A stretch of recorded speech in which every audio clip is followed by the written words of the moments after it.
One of the things the NYPD study came out and said was, we need to have this conversation about police suicide throughout the officer's career. In our academy in San Diego, we have a very small number of hours devoted to this subject. Now it's being changed to a full day.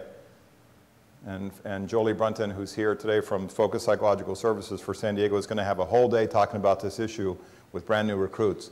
And we're going to talk about how we do it for in-service conversations with returning officers for advanced officer training. We're going to talk about doing this as part of new supervisor training, orientation, about not just the tactical things and the policy and procedure manual, but the care and well-being of your folks.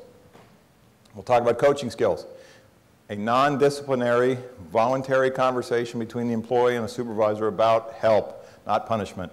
It is a pre-disciplinary conversation. It happens way before discipline. It's just a conversation that says, I care about you personally and professionally.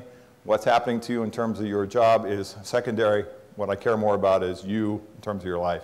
And that may not be your direct supervisor. For officers that have situations where they don't particularly get along with their supervisor, maybe they get along better with another one. I talk in my business all the time in threat assessment about alignment. Maybe it's best to have somebody who is outside this person's actual chain to have those kinds of conversations because they go way back or they just get along better. And in the event of a police suicide, we make sure that we rally around the organization, that we debrief people accurately, we support the surviving family members, and so we try to make sure we don't have a copycat. And the idea, like we had in San Diego, and the idea that nobody made this officer do it. It's not about motive, it's about stopping the next one, because we're never going to change what happened. We can identify it and understand, but we have to train and educate and support and care about the people that survive. Compassionate education. Compassionate education.